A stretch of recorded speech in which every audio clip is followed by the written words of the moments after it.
Hello all, good morning. March 26, 27 current affairs பார்க்கலாம். Water crisis in Bangalore. பெங்களூரில் குடிநீர் பற்றாக்குறை இந்த வார்த்தையை க்ராஸ் பண்ணாமல் ஒரு 10-20 நாள் நியூஸ் பேப்பரை நம்ம கடந்தே வர முடியாது. ஸோ எங்கே பார்த்தாலும் இதுதான் இருந்தது, இல்லை ஒரு யூடியூப் ஓப்பன் பண்ணாலும் எல்லா இடத்துலையுமே இதுதான் இருந்தது. ஸோ இதற்கு என்ன காரணங்கள்? நிறைய பேர் நிறைய காரணங்கள் சொல்கிறாங்க. அரசியல் ரீதியான காரணங்களும் நிறைய சொல்லிகிட்டு இருக்காங்க. பட் இப்போது நியூஸ் பேப்பரில் பார்த்திங்கன்னா ஒவ்வொரு டெய்லி பார்க்கும்போது ஒரு சின்ன சின்ன அப்டேட் இருக்கும் இல்லையா? அதில் இப்போ அர்பனைசேஷன் ஆஃப் குடகு ஒரு ரீசன் அப்படின்னு சொல்லியிருக்காங்க. ஃபஸ்ட்டு ஆரம்ப காலத்தில் என்ன சொல்லியிருந்தாங்க அப்படின்னா, ஃபஸ்ட்டு இந்த பெங்களூருக்கு குடிநீர் கொடுக்கறதுல முக்கியமான ஒன்று காவேரி நீர் தான். காவேரி நீர் அவங்களுக்கு குடிநீர் மட்டும் கிடையாது, உயிர் நாடி மாதிரி. இந்த வேர்டு அப்படியே கொடுத்துருந்தாங்க. This is not a supply of drinking water, this is also a life line of Karnataka அப்படிங்கிற மாதிரி ஒரு வார்த்தை கொடுத்துருந்தாங்க. ஸோ இது ஒரு உயிர் நாடி மாதிரியே இருக்குது. இதோட ரீஜன், இந்த காவேரியோட ரீஜன் அப்படின்னா தலை காவேரி அப்படின்னு சொல்லுவாங்க. குடகு அப்படிங்கிற ஒரு ஏரியாவிலேருந்து இது வருது. அதுதான் குடகு தான் தலை காவேரியோட ஆர்ஜினாவே இருந்தது. ஃபஸ்ட்டு என்ன சொல்லியிருந்தாங்க, பெங்களூர் சிட்டியோட பாப்புலேஷன் ரொம்ப ஜாஸ்தி ஆயிடுது, அதாவது டபுள் தி டைம் கூட ஆயிடுச்சு சில இடத்துல அப்படிங்கிற மாதிரி சொல்லியிருந்தாங்க. ஸோ பாப்புலேஷன் ஜாஸ்தி ஆகிடுச்சு. அதை இந்த தண்ணியால் அவங்களோட குடிநீர் தேவையை ஃபில் பண்ண முடியல அப்படிங்கிற மாதிரி ஒரு ரீசன் சொல்லியிருந்தாங்க. நெக்ஸ்ட் என்ன சொல்லியிருந்தாங்க அப்படின்னா, ரெயின்ஃபால் கரெக்டாக இல்லை, ரெயின்ஃபால் பேட்டர்ன் கொஞ்சம் மாறி மாறி வருது அப்படிங்கிற மாதிரி சொல்லியிருந்தாங்க. தென் மூணாவது இப்போ என்ன சொல்லியிருக்காங்கன்னா, இந்த குடகு ரீஜனில் நகரமயமாக்கல் ஜாஸ்தி ஆகிடுச்சு, அர்பனைசேஷன் ஜாஸ்தி ஆயிடுச்சு, இன்ஃப்ராஸ்ட்ரக்சர் ஜாஸ்தி ஆகிட்டு. ஸோ தட் என்ன ஆயிடுச்சு, நிலத்தடி நீரும் வெகுவாக குறைஞ்சிருச்சு. நம்ம எல்லாருமே பார்ப்போம், நீர்ப்பிடி ஏரியா அப்படின்னு சொல்லுவோம் இல்லையா? மழை பெஞ்சதுன்னா அந்த மலையெல்லாம் தேக்கி வைக்கிறதுக்காக ஒரு நீர்ப்பிடி ஏரியான்னு சொல்லுவோம், வாட்டர் கேட்ச்மெண்ட் ஏரியா அப்படின்னு சொல்லுவோம். அது வெகுவாக குறைஞ்சிருச்சு இந்த அர்பனைசேஷனால் அப்படின்னு ஒன்று சொல்லியிருக்காங்க. இந்த பெங்களூர் சிட்டி இந்த வாட்டர் கிரைசிஸை ஃபேஸ் பண்ணுறதுக்கு என்னெல்லாம் முயற்சிகள் எடுத்துகிட்ருக்காங்க அப்படின்னு பார்த்தோன்னா, ஃபர்ஸ்ட் என்ன சொல்லியிருந்தாங்க, இந்த மாதிரி குடிநீர் பஞ்சம் ஆரம்பிக்க போகுது அப்படின்னு தெரிஞ்ச உடனே ஃபர்ஸ்ட் என்ன சொல்லியிருந்தாங்கன்னா, கார் வாஷ் பண்ணுறதுக்கு, தென் வீடு கட்டுமானம் இல்லை தொழிற்சாலைகளுக்கு குடிநீரை ஒருபோதும் பயன்படுத்தக்கூடாது அப்படின்னு ஒரு சர்க்குலர் விட்டுருந்தாங்க. இதை மீறினா அவங்களுக்கு பெனால்ட்டிலாம் போட்டிருந்தாங்க, அபதாரம்லாம் போட்டிருந்தாங்க. தென் ரெண்டாவது என்ன அப்படின்னா, ஒர்க் ஃப்ரம் ஹோம் ஆப்ஷன்ஸ் நிறைய பேருக்கு கொடுத்துருந்தாங்க. பெங்களூர் நம்ம எல்லாருக்குமே தெரியும், அதுதான் சாஃப்ட்வேருக்கு பெரிய கேபிட்டல் மாதிரி. ஸோ அங்கே ஒர்க் ஃப்ரம் ஹோம் ஆப்ஷன் கொடுத்ததுனால பேச்சுலர்ஸ் தென் நிறைய பேர் அவங்களோட நேட்டிவ் போயிட்டாங்க. ஸோ பாப்புலேஷனை வெகுவாக கம்மி பண்ணுறதுக்கான ஒரு யுக்தியும் அவங்க ஸ்டார்ட் பண்ணிட்டாங்க. இந்த மாதிரி இந்த அப்டேட்லாம் நீங்கள் பார்த்துட்டே இருங்க. ஏன்னா அடுத்து நம்மளுக்கு ஏதாவது கேட்கும்போது, இஃப் இன்கேஸ் அதிகமாக வாட்டர் கிரைசஸ் ஆச்சுன்னா நீங்கள் என்ன மாதிரி இனிஷியேட்டிவ்லாம் எடுக்கலாம் அப்படிங்கும்போது நம்ம இதை எழுதுறதுக்கு நம்மளுக்கு யூஸ்ஃபுல்லாக இருக்கும். ரெண்டாவது, தமிழ்நாட்டில் மெட்ரோ நிலையங்களில் சூரிய மின்சக்தி சாதனங்கள் உபயோகிக்க ஒரு யோசனை இருக்குதுங்க. ஆல்ரெடி சில இடத்துல உபயோகிச்சுட்டும் இருக்காங்க. இப்போ 2ஆம் கட்ட 3ஆம் கட்ட மெட்ரோ ரயில் திட்டங்கள்லாம் ஆரம்பிச்சிருக்காங்க இல்லையா? அதில் இந்த முயற்சி எடுத்திருக்காங்க. ஆல்ரெடி 2715 கிலோவாட் மின் தயாரிப்பதற்கான அந்த சோலார் பேனல் ஆல்ரெடி அவைலபிளாக இருக்குது. இதோட நோக்கம் என்ன அப்படின்னு பார்த்தீங்கன்னா, கார்பன் வெளியேற்றத்தை குறைத்தல், பசுமையை காத்தல், பாதுகாப்பான மின்னாற்றல், இது எல்லாமே இதோட நோக்கமாக இருக்குது. எதுக்கு? மெட்ரோ ட்ரெயினில் அந்த ரயில் ஸ்டேஷனில் சோலார் பேனல்ஸ் யூஸ் பண்ணுறது. ஆல்ரெடி கோயம்பேடு அந்த க்ரீன் வழித்தடம், ப்ளூ வழித்தடம் அப்படின்லாம் சொல்லி நீங்கள் மெட்ரோ ஸ்டேஷனில் போகும்போது சொல்லி கேள்விப்பட்டிருப்பீங்க. அங்கே ஆல்ரெடி யூஸ் பண்ணியிருக்காங்க. இதனால் ஒரு மாதத்துக்கு 2 கோடி வரைக்கும் மின் கட்டணம் குறையுது அப்படின்னு சொல்லியிருக்காங்க. தென் இந்தியாவின் மீன் நுகர்வு, இந்த நான் வெஜிடேரியனோட அந்த நுகர்வை பற்றி கொடுத்துருக்காங்க. அதுலேயும் இந்த ஃபிஷ்ஷோட நுகர்வை பற்றி கொடுத்து நம்மளை எவ்வளோ ஃபிஷ் கன்சம்ஷன் பண்ணுறோம் அப்படிங்கிற மாதிரி. 2005 2021 வரைக்கும் பார்க்கும்போது இந்தியாவோட ஃபிஷ் கன்சம்ஷன் 81% ஜாஸ்தியாக இருக்குது அப்படின்னு சொல்கிறாங்க. அதே வேளையில் மீன் உற்பத்தியும் 2 மடங்காக இருக்குது அப்படின்னு சொல்லியிருக்காங்க. தென் 2005 தனிநபர் ஒரு ஆண்டுக்கு 4.9 kg எடுத்திருந்தாங்கன்னா 2021 8.89 kg அளவுக்கு எடுத்திருக்காங்க அப்படின்னு சொல்கிறாங்க. தென் இதில் என்ன சொல்லியிருக்காங்கன்னா, ப்ளூ ரெவல்யூஷன் அப்படின்னு சொல்லிட்டு இந்த இறால் பண்ணைகள், தென் மீன் புரட்சி, நீலப்புரட்சியெல்லாம் சொல்லிட்டு இருக்கோம் இல்லையா? இதனால மீன்களோட உற்பத்தி ஜாஸ்தியாக இருக்குது அப்படின்னே சொல்லியிருக்காங்க. தென் எக்ஸ்போசாட் இது நம்ம எல்லாருக்குமே தெரியும். இதை வந்து நம்ம ஆல்ரெடி நிறைய தடவை பார்த்துட்டோம். இது ஜனவரி 1 வந்து ஒரு பிஎஸ்எல்வி ராக்கெட் மூலமாக நம்ம விண்வெளிக்கு அனுப்பிச்சிருந்தோம். தென் இப்போ 96 நாட்கள் ஆயிடுச்சு. இது இந்த 96 நாட்களில் கிட்டத்தட்ட 2000 முறை பூமியை வந்து வளம் வந்து இது அதோட லிமிட்டேஷனுக்குள்ளே வந்து சர்க்கிள் ஆகிட்டு நிறைய தரவுகளை வந்து இந்தியாவுக்கு கொடுத்துருக்கு அப்படின்னு சொல்லியிருக்காங்க. இப்போ என்ன அப்படின்னா, இதோட ப்ராசஸ் முடிஞ்சதுக்கப்புறம் இதை அப்படியே விண்வெளியில் விடாமல் விண்வெளியில் கழிவுகள் இல்லாமல் ப்ராப்பராக மெயின்டைன் பண்ணுறதுக்கு இப்போ எல்லா நாடுகளுமே ஒத்துழைச்சிட்ருக்காங்க. ஸோ அதனால இப்போ இதோட வேலை முடிஞ்சிருச்சுன்னா இதை அப்படியே விட்டுட்டோன்னா விண்வெளியில் அது பாட்டு சுற்றிட்டுருக்கோம். ஸோ அப்படி இல்லாமல் விண்வெளியிலிருந்து கழிவுகள் இன்றி இதை மீண்டும் பூமிக்கு கொண்டு வரதுக்கான முயற்சிகளில் ஐஎஸ்ஆர்ஓ இறங்கியிருக்காங்க. அதை பற்றி இன்னைக்கு ஒரு ஆர்டிக்கல் கொடுத்துருக்காங்க. தென் தமிழ்நாடு, கர்நாடகம், டெல்லியில் வந்துட்டு மார்பக புற்றுநோயோட பாதிப்பு அதிகம் அப்படின்னு ஐசிஎம்ஆர் சொல்லியிருக்காங்க. யூஸ்வலாக நம்ம ஒரு புற்றுநோய் விழிப்புணர்வு இல்லை புற்றுநோய் அப்படின்னு பார்த்தோன்னா வடகிழக்கு மாநிலங்களில் கொஞ்சம் ஜாஸ்தி, தென் ஒடிசா, பீகார் அந்த ஏரியாலலாம் கொஞ்சம் ஜாஸ்தி, அதை தான் ஃபஸ்ட்டு கொடுத்துருப்போம். பட் தமிழ்நாடு, கர்நாடகா, டெல்லியில் இந்த மார்பக புற்றுநோய் வந்து பாதிப்பு அதிகம் இருக்குது அப்படின்னு சொல்லியிருக்காங்க. 2016 1,00,000 பெண்கள் எடுத்திருந்தோம்னா அதில் 21.6%, 2018 அதே பார்த்திங்கன்னா 25.9% ஜாஸ்தியாக இருக்குது. ஈவன் தோ இங்கெல்லாம் வந்துட்டு நிறைய கல்வியறிவு பெற்றவங்க இருந்தாலும், அவேர்னஸ் நிறைய இருந்தாலும் இங்கே தான் வந்துட்டு பாதிப்பு ரொம்ப அதிகம் அப்படின்னு சொல்லியிருக்காங்க. So early detection is the first thing அப்படின்னும் சொல்லியிருக்காங்க. அதுபோக என்ன சொல்லியிருக்காங்கன்னா, கிராமப்புறத்தில் உள்ளவங்கள விட நகரப்புறங்களில் இருக்கிற பெண்களுக்கு வந்து அதிகமான பாதிப்பு இருக்குது. காரணம் அதிக அளவில் உடல் உழைப்பு இன்மை, தென் அவங்களோட food habits, than life style changing, இதெல்லாம் வந்து இதுக்கு முக்கியமான காரணமாக இருக்குது அப்படின்னு சொல்லியிருக்காங்க. இதற்கு முதல் தீர்வு ஏர்லி ஸ்டேஜ்லேயே கண்டுபிடிக்கிறது தான் முதல் தீர்வு அப்படின்னு சொல்லியிருக்காங்க. தென் ஹிந்து இங்கிலீஷில் வந்துட்டு இன்றைக்கி ஒரு ஆர்டிக்கல் கொடுத்துருக்காங்கங்க. எம்ப்ளாய்மெண்ட் சினாரியோ இன் இந்தியா, ஒரு கருத்து கணிப்பு மாதிரி நடந்து அதை வச்சு டேட்டா கொடுத்துருக்காங்க. இது எப்படி சொல்லியிருக்காங்கன்னா, ஒரு 2000 ப்ராப்பராக சொல்லணும்னா 2016 2018 வரைக்கும் வந்துட்டு மந்தமாகவே வந்துட்டு இருந்த எம்ப்ளாய்மெண்ட் ரேட் 2019 கொஞ்சம் உயர்ந்திருக்கு. பட் அதுக்கப்புறம் அன்ஃபார்ச்சுனேட்லி கோவிட் வந்ததுனால திருப்பியும் தாழ்ந்திருக்கு அப்படிங்கிற மாதிரி ஒரு டேட்டா கொடுத்துருக்காங்க. மோஸ்ட்லி செகண்டரி ஹையர் எஜுகேஷன் படித்தவங்க அந்த யூத் வந்துட்டு அன்எம்ப்ளாய்மெண்ட் ரேட் வந்து டபுள் ஆயிருக்கு அப்படின்னு சொல்லியிருக்காங்க. 35%லேருந்து 65% வரைக்கும் அன்எம்ப்ளாய்மெண்ட் ரேட் இருக்குது அப்படின்னு சொல்லியிருக்காங்க. இந்த கருத்து கணிப்பை யார் வெளியிட்டது அப்படின்னா, இன்டர்நேஷ்னல் லேபர் ஆர்கனைசேஷனும் இன்ஸ்டியூட் ஆஃப் ஹியூமன் டெவலப்மெண்ட்டும் இணைந்து தான் கொடுத்துருக்காங்க. 83% ஆஃப் தி யங்ஸ்டர்ஸ் வந்து ஸ்டில் அன்எம்ப்ளாய்டாக இருக்காங்க அப்படின்னு சொல்லியிருக்காங்க. தென் 2-3 ஒரு ரேட், நம்ம ரிஃபர்ஸ் ரெப்போ ரேட் அந்த மாதிரிலாம் படிப்போம்ல, ஒரு டிஃபைன் மாதிரி, அந்த மாதிரி ஒரு இது கொடுத்துருக்காங்க. ஆக்சுவலாக இதெல்லாம் ஒரு டிஃபைன் மாதிரி என்னன்னு தெரிஞ்சு வச்சுக்கோங்க. Labour force participation rate, worker population ratio, unemployment rate, இது எல்லாமே 2016 18 வரைக்கும் குறைஞ்சே வந்து 19 கொஞ்சம் ஜாஸ்தியாக இருக்குது. தென் அதுக்கப்புறம் கோவிட்னால திருப்பியும் கம்மியாக இருக்குன்னு சொல்லியிருக்காங்க. சரி, எல்லாருமே நல்லா எஜுகேட்டடாக இருக்காங்க. பட் ஒரு வேலைக்கு போகணும் அப்படிங்கிற காரணத்தினால இன்ஃபார்மல் ஒர்க்கில் வந்துட்டு 75% ஆஃப் தி பீப்புள் வந்துட்டு இன்வால்வ் ஆகியிருக்காங்க அப்படின்னு சொல்லியிருக்காங்க. தென் ஹிந்து இங்கிலீஷில் ஒரு ஆர்டிக்கலுங்க இன்றைக்கி சிக்கிள் செல் டிசீஸை பற்றி கொடுத்துருக்காங்க. அதை பற்றி எல்லா டேட்டாவுமே நானுமே எடுத்து வச்சுருக்கேன்.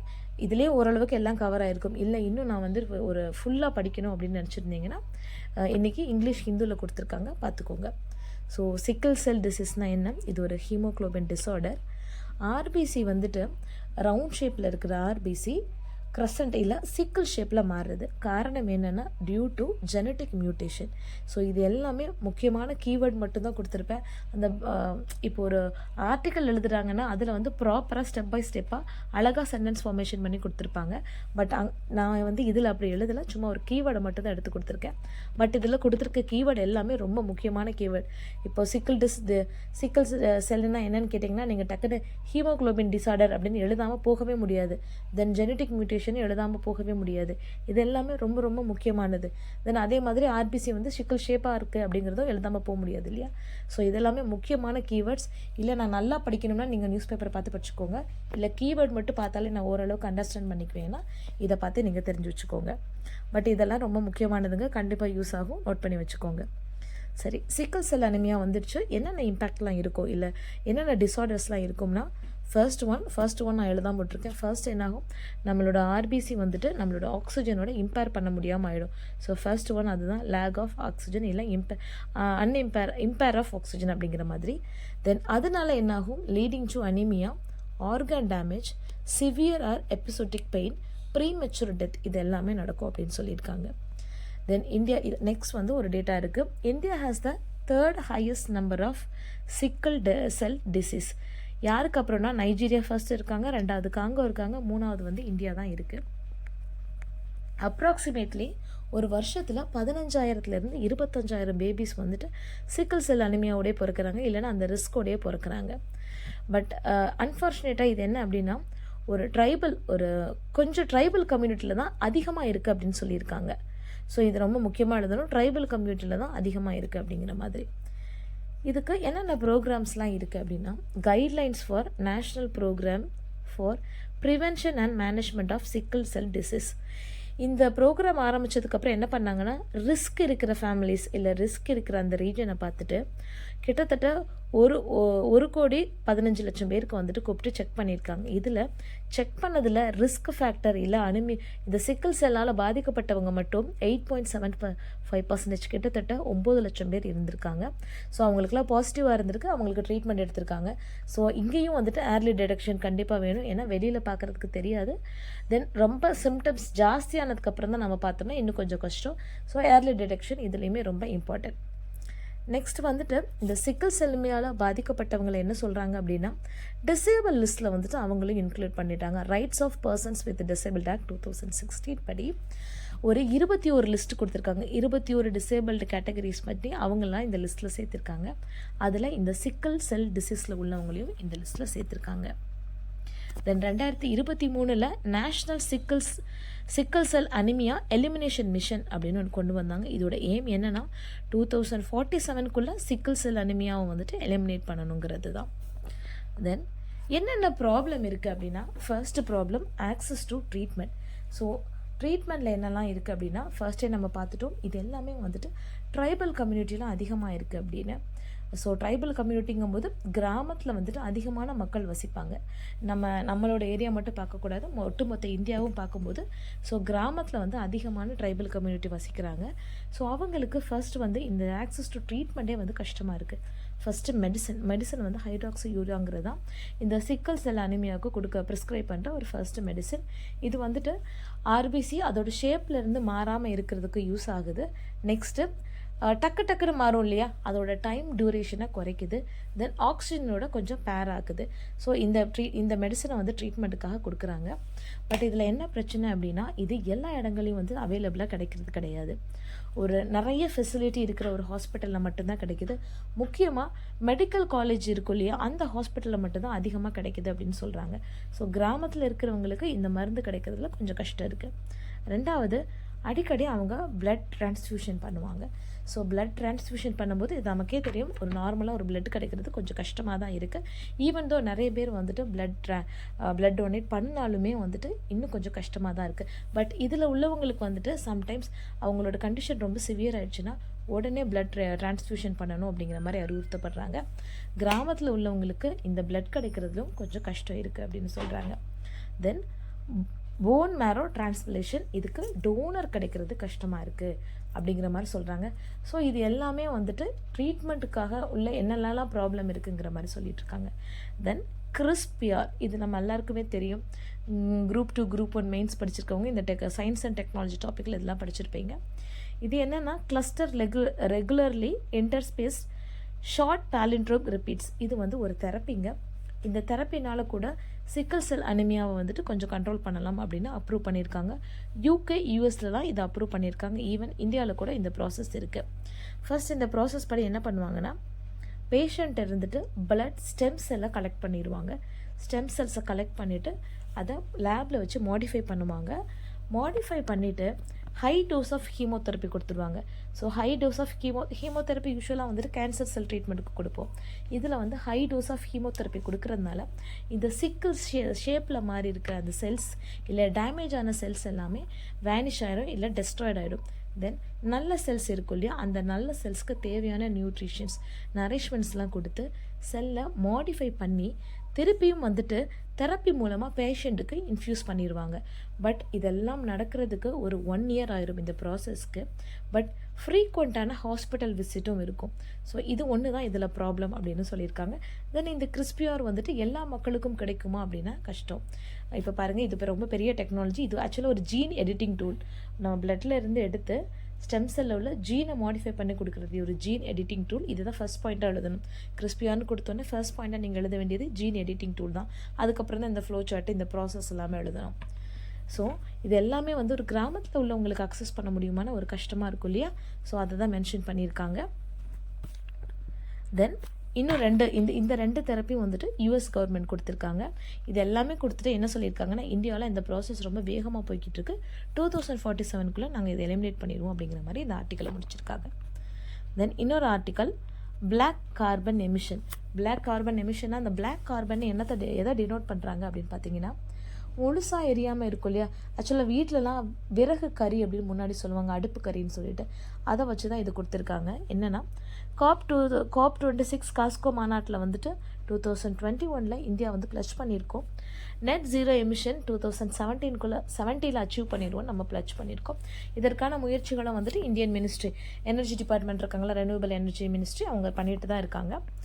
தற்போது renewable energy capacity 180 GW by 2023 இருக்குது. 2030 500 GW கொண்டு வரும் நம்மளும் முயற்சி பண்ணிக்கிட்டே இருக்கோம். பட் அதே வேளையில் என்ன இருக்குது அப்படின்னா, ஒரு இண்டஸ்ட்ரியாக இருக்கட்டும், இல்லை வீடாக இருக்கும், ரெசிடென்ஷியல் பர்பஸாக இருக்கட்டும், இந்த பிளாக் கார்பனை எரிக்கிறத இன்னுமே விடலை. இந்த பிளாக் கார்பன் எமிஷன் எதனால் வருது அப்படின்னா, பேனிங் of biomass, Kaur tongue, straw in traditional cook stoves. இப்போ இது சொல்லும் போதே நம்ம எல்லாருக்குமே தெரியும், ஒரு 2 ஜென்ரேஷனுக்கு முன்னாடி நம்ம பாட்டியோ இல்லை டிவியில் பார்த்துருப்பீங்க, நிறைய கவு டங்கை வந்துட்டு வரட்டியாட்டம் வச்சுருப்பாங்க, நிலக்கரி அடுப்பு எரிப்பாங்க. தென் பெரிய பெரிய மரங்களை வந்து எரிப்பாங்க. இது எல்லாமே நம்ம எல்லாருமே பார்த்துருப்போம், அட்லீஸ்ட் டிவிலேயாவது பார்த்துருப்போம். ஸோ அதை தான் வந்து இதுலேயுமே மென்ஷன் பண்ணியிருக்காங்க. இந்த பிளாக் கார்பன் எமிஷனில் எதெல்லாம் பயங்கரமாக கான்ட்ரிபியூட் பண்ணுதுன்னா, ரெசிடென்ஷியல் தான் வந்துட்டு 47% கான்ட்ரிபியூட் பண்ணுது, industries 22%, diesel vehicle 17%, open burning 12%. இன்னுமா இதெல்லாம் எரிச்சிட்டு இருக்காங்க அப்படின்னா, நம்ம சிட்டி லைஃப்பில் மட்டும் பார்க்கக்கூடாது.